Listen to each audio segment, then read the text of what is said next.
and they take over the. With a short introduction to the different dipole excitations mode in atomic nuclei. And in principle, it can be divided into electric and a magnetic part. And I will show the different excitation modes up to roughly 20 MeV. So at the lowest energies, we can observe a octupole coupling, and in spherical nuclei, this is a coupling of the first octupole and the first quadrupole phonon. And by the coupling of these two excitation modes, we can investigate, we can get a quintuplet of excited states, and the first one is the 1- state, and this one can be excited in electric dipole excitations. Then at higher energies, so roughly at 15 MeV, Rother and Gentner discovered the giant dipole resonance, and they investigated the dipole response by using photodissociation processes, and they discovered that there's an enhancement of strength in this excitation region. And they said that a possible reason for this is that there's a resonance. And the giant dipole resonance can be imagined as an oscillation of protons against neutrons. And it's called giant dipole resonance because it dominates the electric dipole response pattern. Then at lower energies, there's an accumulation of electric dipole strength, which is commonly denoted as Pygmy dipole resonance. And in an oversimplified and macroscopic picture, it can be imagined as a Newton skin oscillation, but there are some discussions about this interpretation. And in this part, and it's called Pygmy dipole resonance because it's only absorbs a few % of the energy weighted sum rule. Then we have the magnetic dipole excitations, and there is this magnetic dipole excitations at roughly 10 MeV, which results due to a spin flip over a shell closure, for example, in FP nuclei. And then at roughly 3 MeV in deformed nuclei, we can observe the scissors mode, which was discovered by Achim Richter. And this strength increases with increasing deformation of the nuclei. So to investigate the dipole response, it's very important that we have a given selectivity. So we want to induce dipole excitations and not quadrupole, for example. And it's very important that we can distinguish between electric and magnetic dipole excitations. And in addition, it's very important that we have a certain sensitivity in our experiments so that we don't miss very weak transitions in our de-excitation spectrum. So now I want to start giving a short overview about the history of the Pygmy dipole resonance. So the low-lying E1 strength below the GDR was firstly observed in 1961 by Bartholomew. And so this picture shows the cross-section for some of these isotopes. And we can see that there's an enhancement of the gamma ray strength around roughly 6 MeV. Then in 1969, in this publication, the term Pygmy dipole resonance was firstly used, where the authors investigated the cross-section, or the N-gamma cross-section, in a theoretical point of view, and they noticed that the results are in a much better agreement with the experimental values if they use the Pygmy dipole resonance in addition to the giant dipole resonance. But this actually, it's partly true that it was the first mention of the term Pygmy dipole resonance because it was used in another context a few years before. And this is the corresponding publication where this term was used before. So then in 1971, the first model description of the Pygmy dipole resonance was given by Mohan et al. And he used the 3-fluid hydrodynamical model, where the first fluid is the protons, and the second one is the neutrons in the same nuclear shell. And the third fluid is then the excess neutrons, which is the difference between the number of neutrons and the number of protons. So now let me give a short overview from the past to the present and the interest in the Pygmy dipole resonance. And this picture shows the number of publications where the term Pygmy is used in the title or in the abstract. And as you can see, there is an increasing interest. But it has to be said that in this picture or in this statistics, just the publications are included where it's really called the Pygmy dipole resonance. So no publications are included where the term low energy electric dipole response was used, for example. And another point where we can see that the Pygmy dipole resonance is a very interesting topic is that the review article, Experimental Studies of the Pygmy dipole resonance by Dennis Safran, Thomas Aumann and Andreas Zilges is a highly cited paper with 321 citations. And in comparison, the paper about the scissors mode, which is roughly 30 years older, has 713 citations. So on this slide, you can see the definition by Andreas Zilges of the Pygmy dipole resonance. So for him, the definition is that the Pygmy dipole resonance are all the electric dipole excitations with energies between the giant dipole resonance and this octuple coupled state, and which do have another structure compared to the other excitation modes. So this is very important to distinguish between the Pygmy dipole resonance and the low energy tail of the giant dipole resonance. Now I want to talk about the different tools from an experimentalist point of view, and this is just a short selection, and I just want to introduce the different parts. And later on, we're going to talk about these different tools in more detail. So on the one hand, we can investigate the electric dipole response in photon scattering experiments. So we use real photons to investigate this excitation pattern. Then it's possible to investigate the electric dipole response using virtual photons, so in Coulomb excitation experiments. And in addition, it's possible to perform Coulomb excitation experiments in inverse kinematics. Then we can use hadronic probes in contrast to this electromagnetic interaction. And we can use the Oslo method or particle transfer reactions, and we're going to hear about this method during this workshop a lot more. So, and the last point is one can investigate the electric dipole excitation using the beta decay of the mother nucleus, and then we can investigate this excitation in the daughter nucleus. And I will start with a short introduction to photon scattering experiments. On the one hand, using Bremsstrahlung beams, and it's very important to mention that I'm going to talk about even nuclei, and therefore we can say that in electric dipole excitation, or with electric dipole excitation, one investigates the J=1 states. So Bremsstrahlung is an energetically continuous photon source, which can be seen here. And in this way, we can excite many different J=1 states in the excitation region, which is shown here, illustrated here by the arrows. And then we investigate the de-exciting gamma rays using our experimental setup, but it's also possible, so these are elastic transitions, so direct back to the ground state, but it's also possible that the de-excitation happens via lower lying but still excited states, for example, to the first 2+ state in our nucleus. But this excitation we're going to observe in our experimental data as well.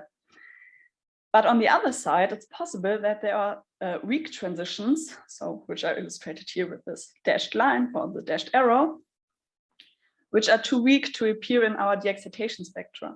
And one disadvantage of Bremsstrahlung is that we produce a high atomic background at lower energies especially, and therefore it's very important, or it's very difficult to observe all the weak transitions at these gamma ray energies.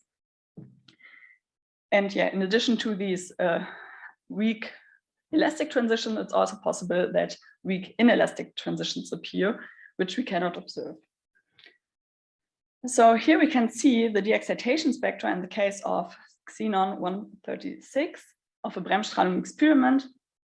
And we can see, and one advantage of using photon scattering experiments using Bremsstrahlung is that the process is very well understood. And on the other hand, we get an ideal overview over the whole excitation region because of the continuous photon flux distribution. And by using high purity germanium detectors in our experimental setup, which have a very high energy resolution, we can investigate distinct peaks in our de-excitation spectra. So a disadvantage is, as I said before, that there's some hidden strength in our de-excitation spectra due to weak transitions.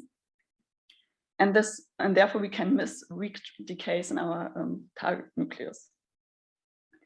And what is a problem in photon scattering experiments is that we have to stay below the Newton separation threshold, because otherwise the Newton decay channel would be dominant the excitations.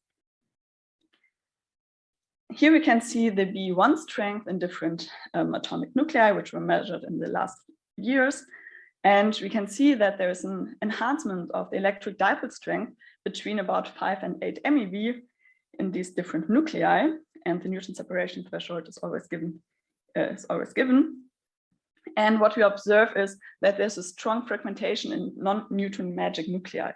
So in this picture, there are many nuclei which are Newton magic, but if one looks at the systematics and the isotopic chains, for example, we can see that the fragmentation of the strength increases with increasing Newton axis. And then if we approach the Newton separation threshold in our experimental data, we know that the B1 strength is underestimated because of the strength which is hidden in the background and due to the unobserved gamma decay branchings, as I said before. So therefore, it's very important to perform complementary measurements using a polarized and monoenergetic gamma ray beam. And again, we can see here the different J=1 states. But in this case, we do have this monoenergetic gamma ray beam, and therefore only a few transitions or a few states are excited, which would be in this case these two states, as you can see here.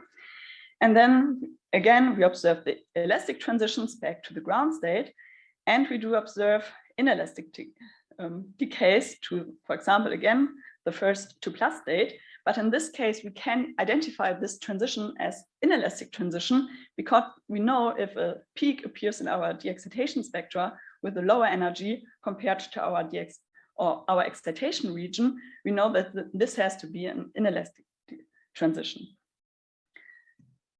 And again, there are transitions to other lower lying excited states, which can be very weak. And therefore, we again have this problem of observing these transitions. And therefore, we exploit very often that the fact that many of these lower lying states decay themselves via the first 2+ state.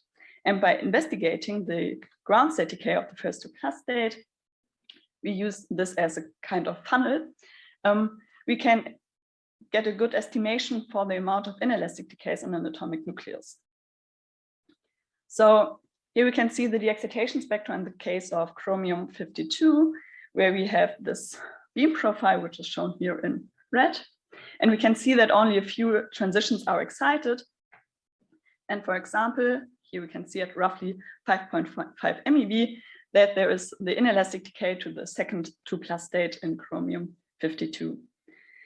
But now if we would use a photon beam with a bandwidth which is even smaller, for example, 0.5%, we can see that some of the distinct peaks are excited only, and therefore we can get more insights in the structure of this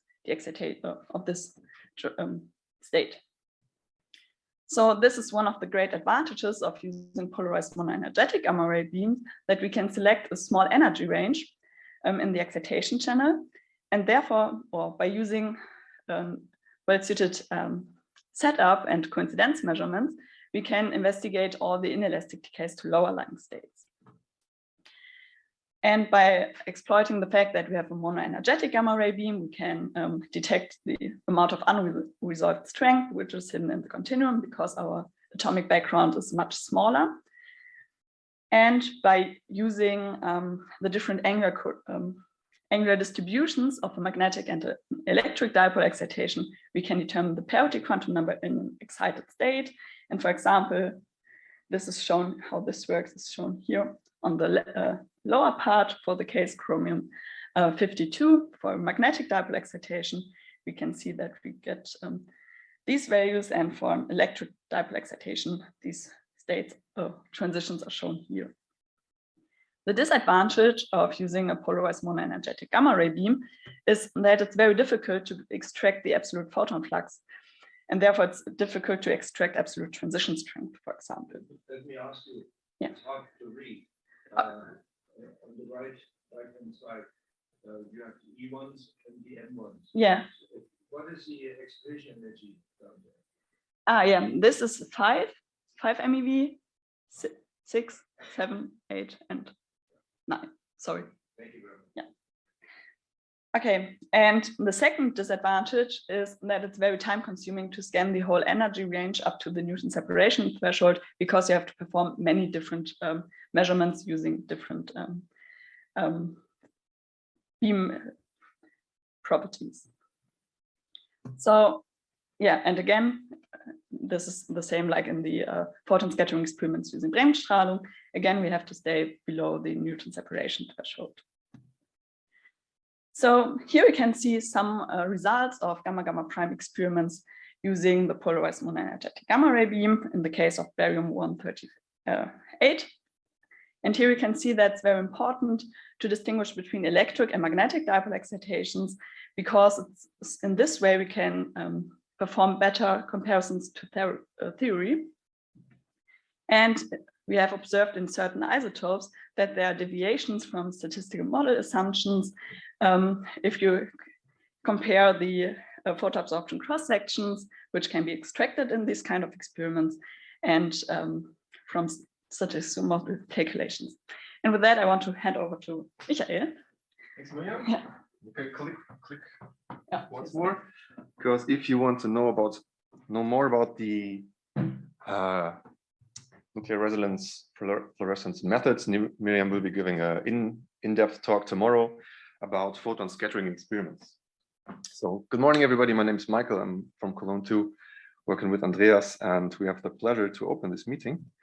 And having talked about real photon scattering, I will now talk about other methods that we use to investigate the basically mostly the electric dipole strength in atomic nuclei.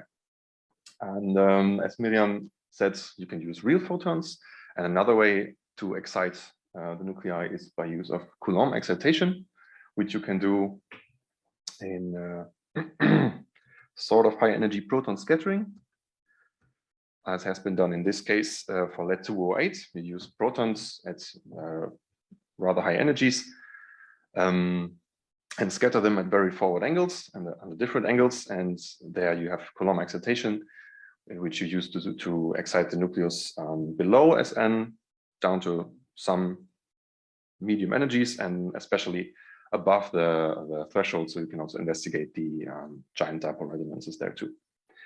And you basically extract the excitation cross sections under different angles, and then you run a so-called multiple decomposition analysis, which I show down here. It's simplified. That is allowing you to extract the E1, M1, and E2 contributions from the complex data. Yeah, as I just said, this is available below and above Sn. The advantage is that you detect all of the strength that is possibly hiding in the spectrum if you use nuclear resonance fluorescence. So you do not miss any weak decays. The multiple decomposition analysis does introduce some degree of model dependency that's can be seen as a downside here. And it's given as in red here as a minus sign. There's no information on the decay branching, but in the other way, you do see the complete strength that's going up. So this is often what theory tells us in the first place. So that's actually a good thing. This has been done on the complete even tin isotopic chain recently, and you can see here in yellow the BE1 strength that is extracted from discrete transitions observed in gamma-gamma prime, and in blue the E1 strength that is determined from the Coulomb experiments. And you can see that there's quite some difference, especially at higher energies. But yeah, maybe you've heard of this before, but this will be discussed later on. And on the right side, we see the comparison to gamma N data, and they are in nice agreements with each other. Yes, and with this method, you can not only investigate the BE1 strength, because the actual observable is the photon excitation cross-section, and that can also be turned into the dipole polarizability, and that is accessible up to around 20 MeV. There will be talks about this method by Tami-san. I think that will be remote. A talk by Isabel Brandherm, who I think will discuss the systematic studies that have been done with this method, and a talk by Peter von Neumann-Kosel, who also uses this method. The Coulomb excitation can also be used in inverse kinematics, where you don't have a stable target, but actually a radioactive beam, which is shot on, I think, a carbon foil. As we see here, the setup at GSI, it's rather high energies.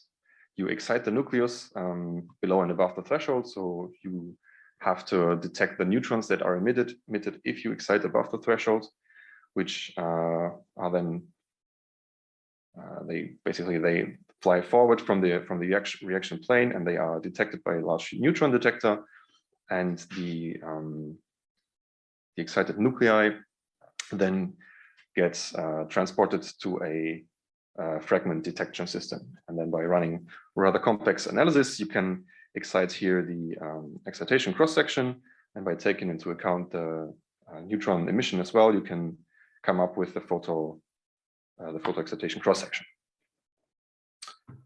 This is very useful to go beyond the value of stability, of course. You have complete kinematics, which is always useful, because in this case, it maybe doesn't make that much sense, but if you want to do a Doppler correction, you're happy if you know where every particle is flying. As I said, these setups have the disadvantage that data evaluation can be quite complex and may take a lot of time. And in this case, the energy resolution is a bit limited, so you cannot do state-to-state analysis below the threshold, for example. And it's also given as a negative point here, but you are precisely measuring the electromagnetic response of the nucleus. But if that's what you want to do, that's actually a good thing. And yeah, this has been used to do systematic studies, going basically sampling the summed BE1 strength at different neutron excesses, and we can see that it does increase with neutron excess. And here are a bunch of exotic nuclei which have rather high summed strength. And also you can use this here shown for the case of 68 nickel to compare to theory. I should click these slides on.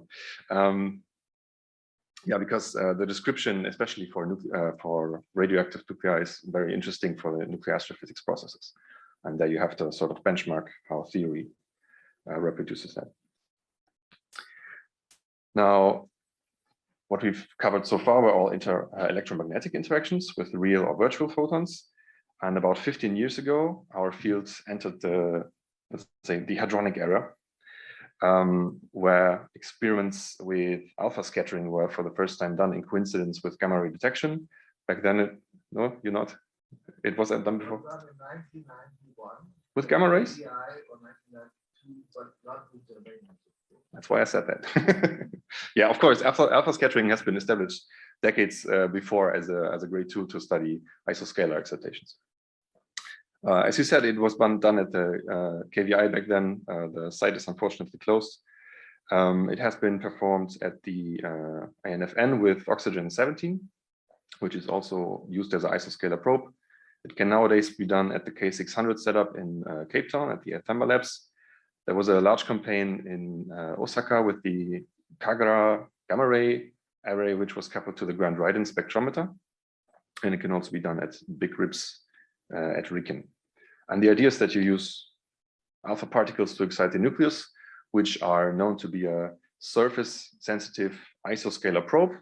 So instead of exciting the whole electromagnetic range, you start to become sensitive to some underlying structures. And what we like to do with these data sets is that we fill these matrices here, which show the excitation matrix, which is basically the energy that the alpha particle lost to first order, in coincidence with the gamma ray energy. And we get these diagonal bands here. And the thing we first in the first place analyze is this so-called ground state diagonal here, the red one. And because there you are sure that you excite something directly and you decay back to the ground state. So this is sort of the same filter that we have in the gamma-gamma prime experiments using Bremsstrahlung, where you dominantly see the ground state decay. So that's good for comparison. Technically, it's also possible to determine the decay branching, for example, to the first excited state, which is then the next diagonal band here. But there always you have less statistics and there's more background in the matrix, so it can be quite difficult. So we by using the alpha scattering, we are sensitive to the isoscalar part of an excitation and also to the surface part, which again is given as a drawback here, but that tells us a lot about where the excitations actually happen. The drawback of this kind of measurement is that they are rather complex as well, and because you couple the spectrometer to germanium detectors, which have an efficiency of about 1% at the energies, you basically lose statistics by a factor of 100, which means that you have to measure at least a week or sometimes longer for each nucleus. Maybe you've seen this picture before. This is alpha alpha prime gamma on tin 124 compared to the Bremsstrahlung data on the same nucleus, showing the BE1 strength extracted from NRF and the excitation cross section folded with the ground state decay from alpha alpha prime. And there we saw that the states seem to be grouped into two groups, one at the lower energies, which is excited in both experiments, and one at higher energies, which was not observed in alpha alpha prime. Take into account some sensitivity limit there, but there's certainly less going on there compared to the lower energies. And from this picture alone, we can see that there's at least a separation in energies. But what the structure is, we will hear more about this week, I guess. This has also been done. This is a heavier nucleus, 140 serum here.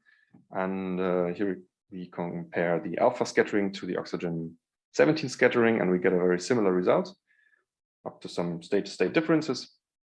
But it's not showing the gamma-gamma prime data here. These would actually extend way above the 6.5 MeV. And on the right-hand side, we have 48 calcium, which is a very light nucleus for a typical Pygmy study. There we don't see let's say the separation energies, but we see a strong difference in a state-to-state comparison. And that can also tell us a lot about the structure of individual states there. Yeah. You can see the Coulomb corrected Fermi energy, which is used as a better, how do you say, coordinates for the neutron excess, plotted against the energy, the isovector E1 sum rule. And the blue points are the integrated strength basically seen in gamma-gamma prime, and that's what we have been using to show some correlation. But if we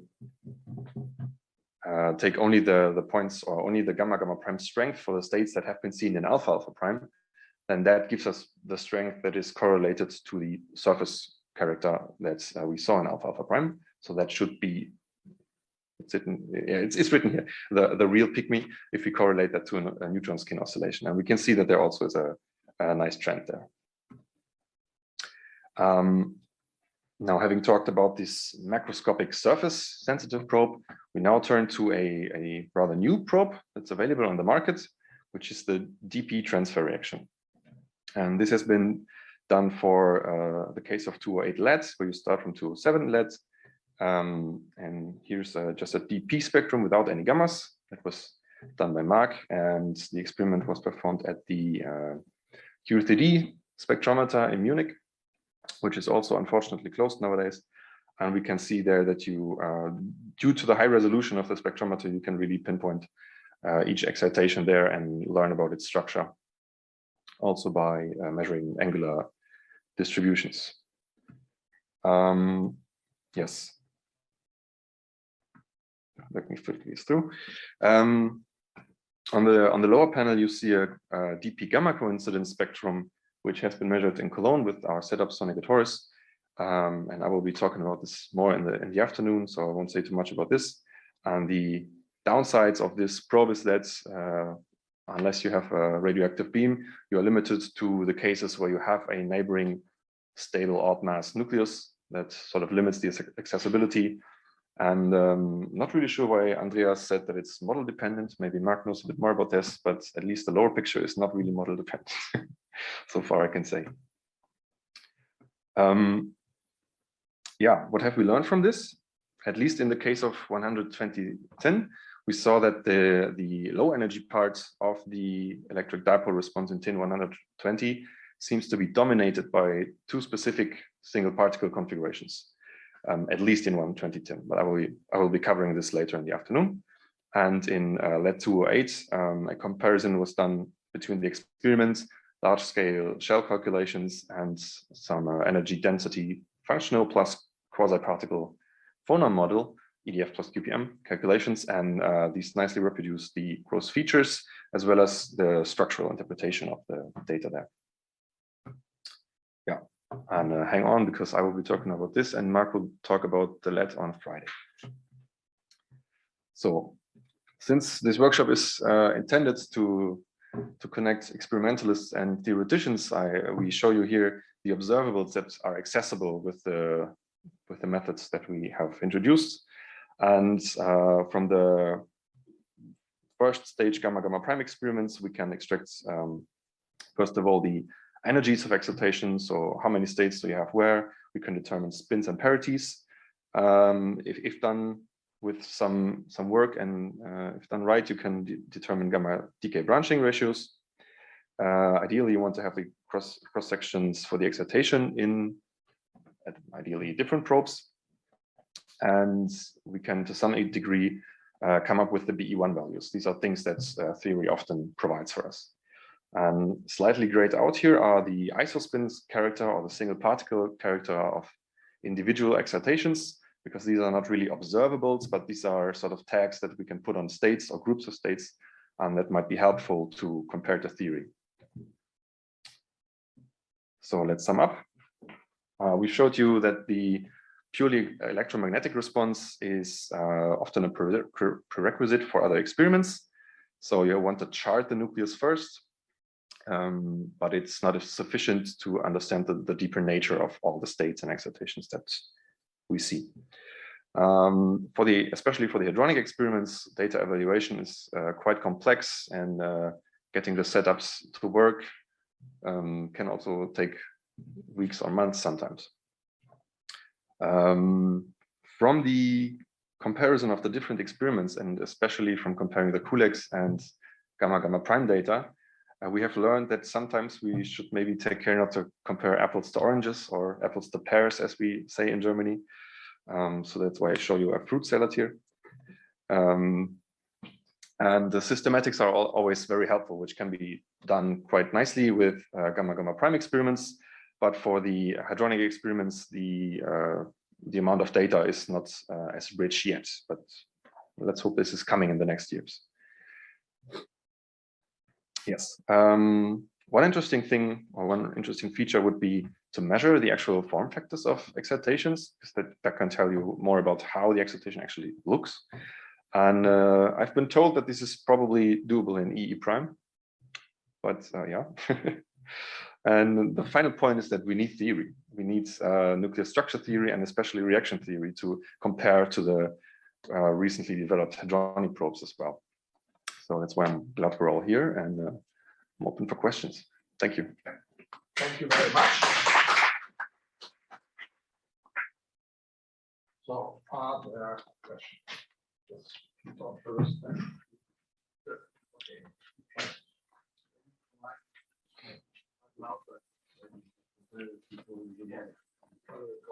Okay. Okay. First of all, thank you very much to Miriam and Michael for jumping in, which is certainly not an easy task for the opening talk. Great, thank you. I really want to come to one of the points made here. Do not compare apples with pears or oranges or whatever. And I think that's a question we should discuss for this systematics you showed. Maybe you can go back to one of the figures, the first figure where this first systematics were made. I mean, there's Gamma gamma prime or yeah, if you look at the gamma gamma prime, I mean, the fraction of the energy weighted sum rule. Ah, that one. A second. Okay. That yeah. one? Well, okay, we can also discuss it with this figure. I think what we've learned in the meantime by, as you explained very well, comparing different methods with different sensitivity to the total strength or certain fractions of the strengths tagged by the photon decay, is that the original picture which you showed of all these gamma gamma prime measurements, which showed a nice peak, which they call Pygmy resonance, has nothing to do with the peak in strength. If you make the corrections, I mean, if you measure the full strength and compare, you can see that even below threshold, you miss a lot of strengths. So actually, In gamma gamma prime. in gamma gamma prime. So this peak, which in the beginning was always called the Pygmy resonance in gamma gamma prime, is actually not as a resonance in strength, but it's a resonance of states which preferentially decay to the ground state. Yes. That's important information. I agree to that if we want to talk about the structure of the Pygmy resonance, but it has nothing to do with the strength. So I think this kind of figures is meaningless unless you extract the total strengths. And if you do that, like we do in the PP prime, what you see is that there is always a contribution from the low energy tail of the giant dipole resonance. So you have to make some assumptions on how you decompose that. So I don't think this is a very meaningful approach. And okay, and in particular, you cannot compare strengths deduced from gamma gamma prime with methods which measure the total photo absorption. And put that on one figure. That doesn't make sense. Unless you know how to correct one. Well, if you correct it, then you may try again, but then again, you face the problems. I was just saying, sure. You see that you have this, that the contribution from the low energy tail of the giant resonance is large. And then you have to make assumptions how you decompose that into something additional and this low energy tail. Before Mark jumps in, I want to comment on this. I totally agree. Maybe I should have made that clear to especially the theoreticians. If we show you a plot that shows BE1 strength determined from gamma gamma prime, always take it with a grain of salt because you miss strength, especially at the higher energies. And you said the peak that we see in the BE1 cross section is a concentration or a resonance of states. It could also be that this is a sort of optimal point of fragmentation because you can have way more strength, but you don't see it in Bremsstrahlung because it's just mud. So to the theoreticians, if we show you a BE1 value and you know it's extracted from Bremsstrahlung, keep in mind that it might be off at the higher energies. Do you agree? Okay.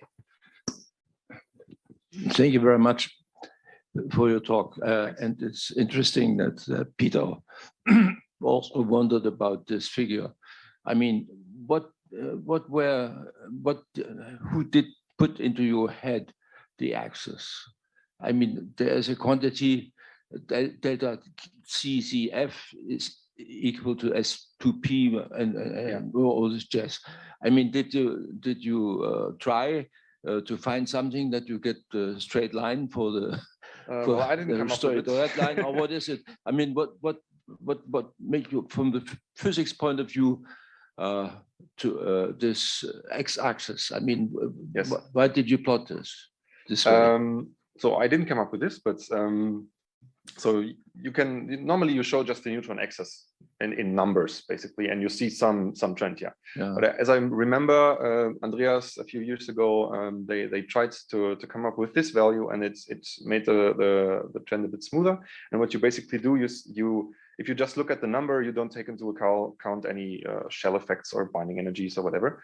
And by calculating it via the separation energies and taking out the Coulomb part, you have more of a measure on the actually available neutrons. in Well, energy terms.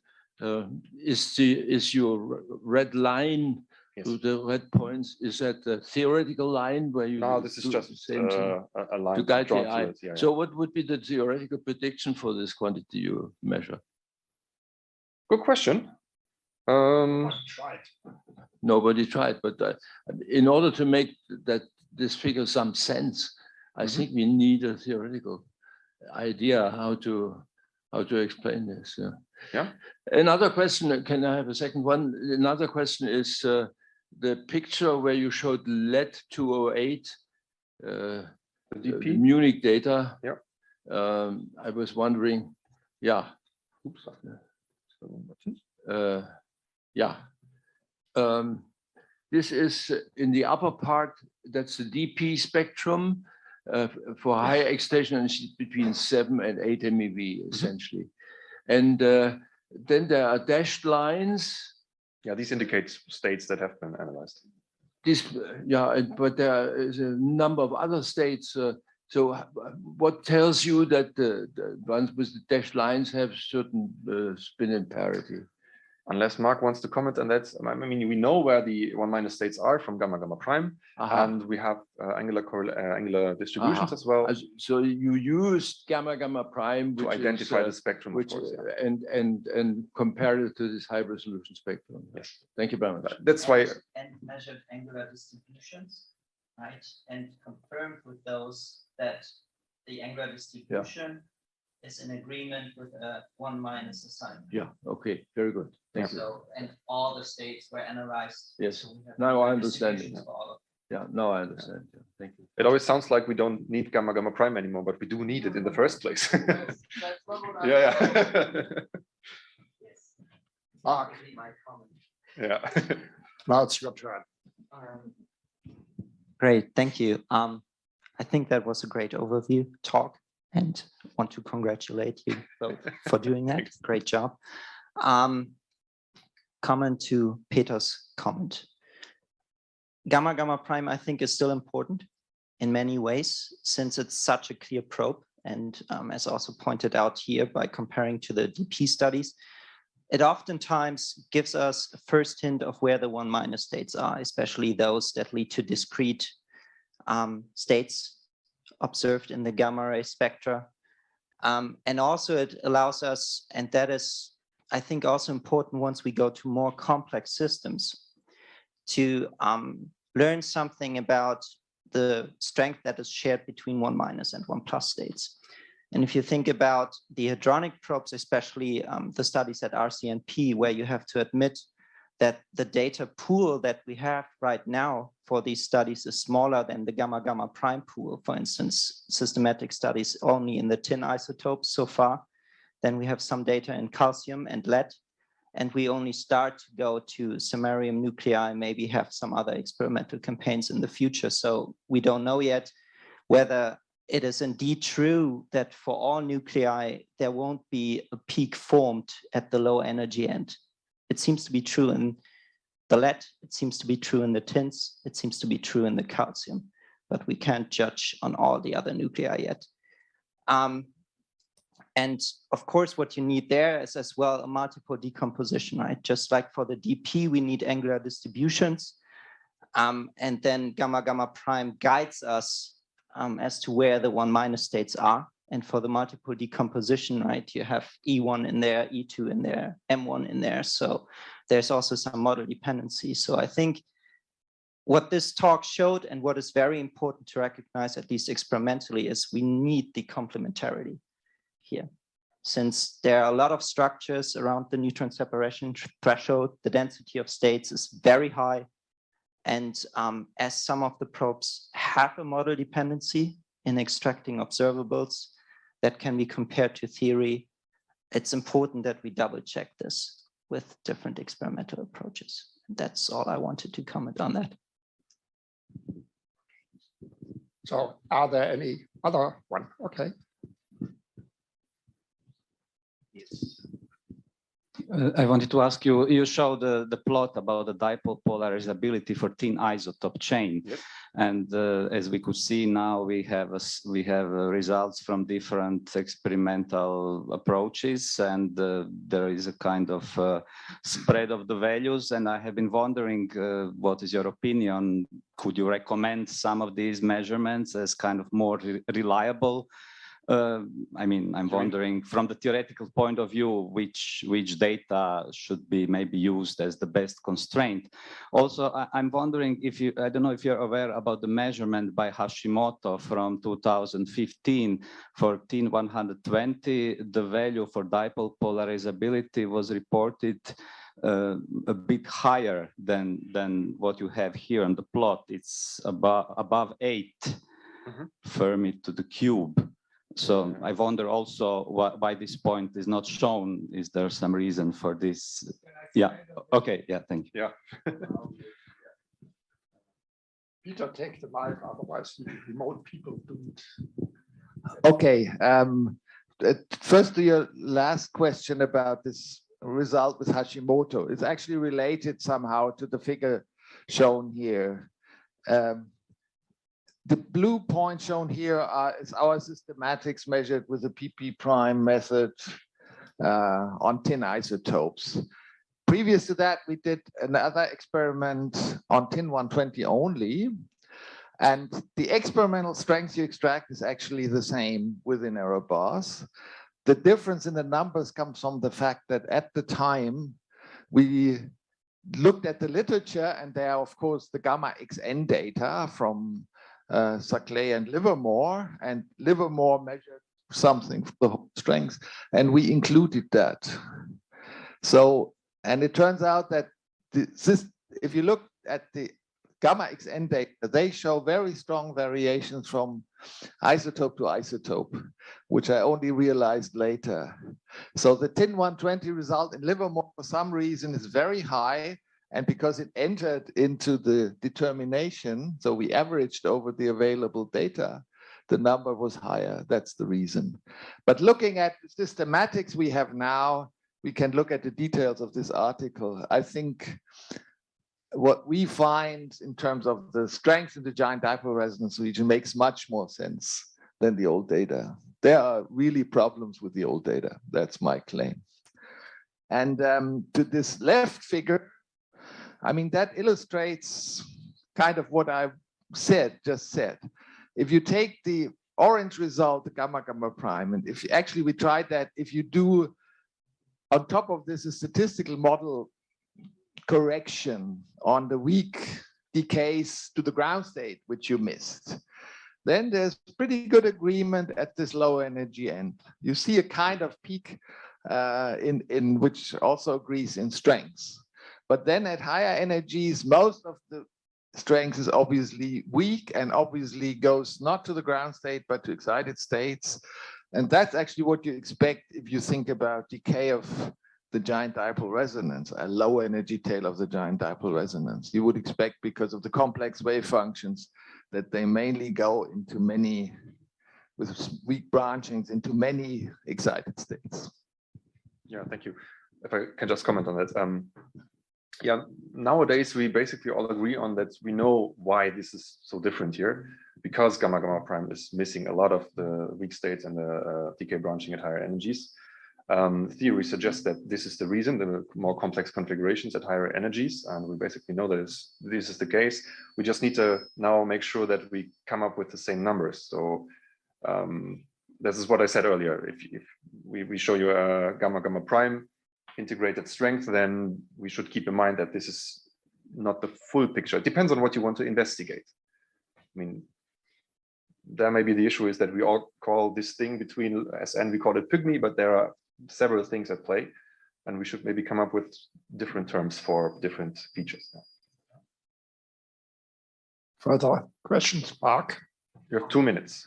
Comments? Will be great. And a comment to wrap up your bottom line. Need to have the mic, otherwise. Alrighty.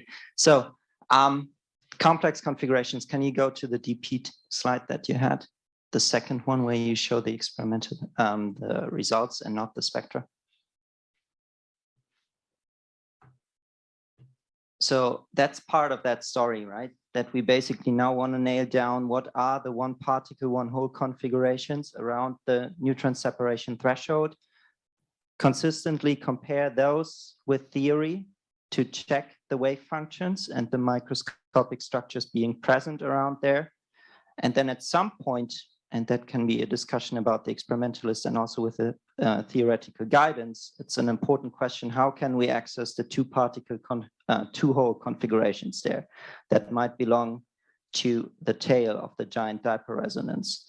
Because we say, in comparing now the PP prime data to the gamma gamma prime data, that the reason for the data not for the strength not showing up in gamma gamma prime are these complex wave functions, and that these lead to gamma decays that not go to the ground state, but instead to many little branches, right?